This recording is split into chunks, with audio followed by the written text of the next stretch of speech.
और चलिए आगे बढ़ते हैं। जयपुर से एक और बड़ी खबर आपको देंगे। आज कांग्रेस विधायक दल की बैठक होने वाली है और ये बैठक जो है बेहद ही महत्वपूर्ण है क्योंकि आज बजट जो है वो आने वाला है और इससे पूर्व किस तरीके से घेरा जाएगा इस पर भी मंथन होगा।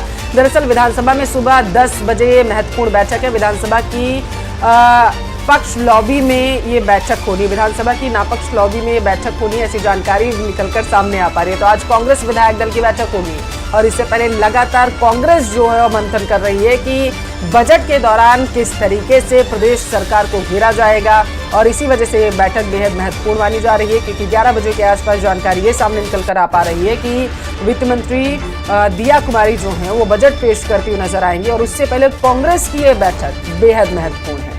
बिल्कुल, दोनों ही दल अपनी अपनी तैयारियों में जुटे हुए हैं। कल शाम को 7 बजे जो है बीजेपी विधायक दल की बैठक हुई थी और उससे पहले एक दिन अगर हम बात करें तो सर्वदलीय बैठक बुलाई गई थी विधानसभा स्पीकर वासुदेव देवनानी के द्वारा, जिसमें दोनों ही दलों को लेकर बातचीत की गई थी और किस तरीके से ये बजट संचालित किया जाएगा और जो मुद्दे हैं वो किस तरीके से रहने वाले हैं, इन सभी विषयों पर जो है चर्चा की जाएगी। और आज जो है विधानसभा की नापक्ष लॉबी में आज ये बैठक रहने वाली है और यहाँ पर कांग्रेस विधायक दल की बैठक भी महत्वपूर्ण है।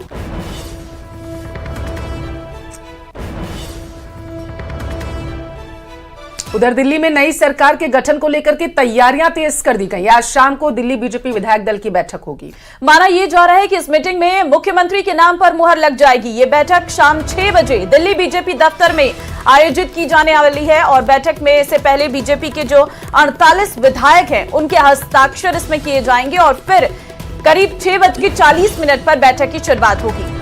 जैसा बीजेपी की रीति नीति रही है कि सर्वसम्मति से किसी भी मुद्दे पर पहुंचा जाता है, कोई भी फैसला लिया जाता है और यही वजह है कि एक बार फिर से हस्ताक्षर कराए जाएंगे 48 विधायकों के, ऐसी जानकारी है। और 6:40 के आसपास ये बैठक शुरू होगी और इस बैठक पर सभी की निगाहें टिकी हुई है क्योंकि अभी तक बीजेपी की तरफ से दिल्ली का मुख्यमंत्री कौन होगा इसके नाम का ऐलान नहीं किया गया। हालांकि लगातार बैठकों का दौर जारी है। बीजेपी की तरफ से कहा जा रहा है कि सर्वसम्मति के साथ ही फैसला लिया जाएगा कि दिल्ली का अगला मुखिया कौन होगा और इस बैठक में पार्टी की तरफ से नियुक्त पर्यवेक्षक विधायकों से रायशुमारी कर मुख्यमंत्री के नाम का ऐलान कर सकते हैं और गुरुवार को सुबह 11 बजे मुख्यमंत्री रामलीला मैदान में शपथ लेते हुए दिल्ली के नजर आएंगे।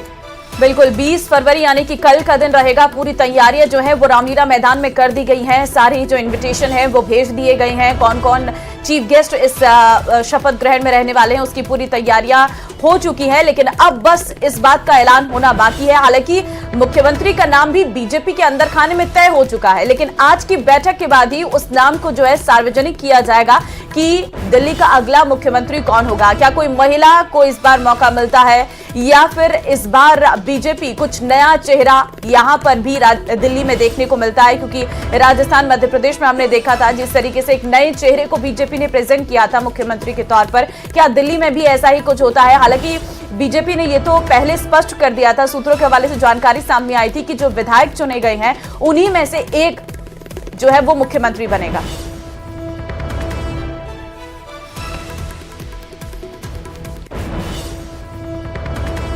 तो वहीं राजस्थान में सभी निकायों के चुनाव इस साल एक साथ इसी साल नवंबर में आयोजित करवाए जाएंगे।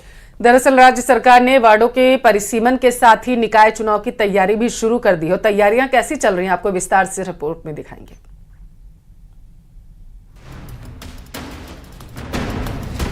देश के 152 और राजस्थान के 10 नगरीय निकायों में सिटी सर्वे नक्शा की शुरुआत हो गई है। स्वायत्त शासन विभाग मुख्यालय में मंत्री झाबर सिंह खर्रा ने प्रदेश के 10 शहरों के सिटी सर्वे अभियान का शुभारंभ किया।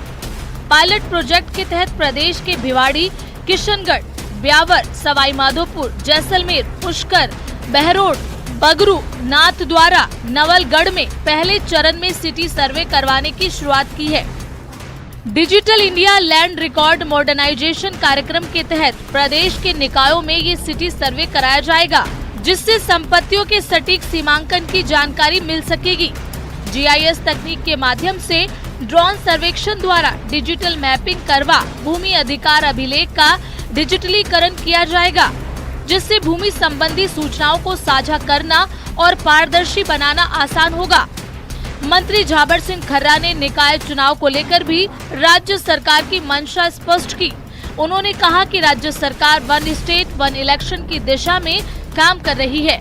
प्रदेश के 305 निकायों में नवंबर 2025 तक निकाय चुनाव कराए जाएंगे। स्थानीय निकाय सही तरीके से काम करें, ये सरकार की मंशा पर निर्भर करता है और वर्तमान राजस्थान सरकार का, माननीय मुख्यमंत्री जी का, हम सबका एक ही सोच है कि हमारे नगर निकाय जितने भी हैं वो जनहित में, शहर के नियोजित विकास के लिए और वहाँ की समस्याओं के स्थायी समाधान के लिए निरंतर काम करते रहें और उसमें सफलता प्राप्त। तो वहीं इस दौरान विपक्ष पर हमला करते हुए कहा कि पूर्ववर्ती राज्य सरकार ने राजनीतिक हित के लिए जयपुर, कोटा, जोधपुर में 2-2 नगर निगम बनाए। ये सरकार एक शहर में एक निगम बनाएगी। जयपुर, जोधपुर और कोटा में 2-2 नगर निकाय स्थापित करने का जो गत सरकार का निर्णय था, वो राजनीतिक लाभ लेने की दृष्टि से और अपने लोगों को व्यक्तिगत लाभ देने की दृष्टि से लिया गया था।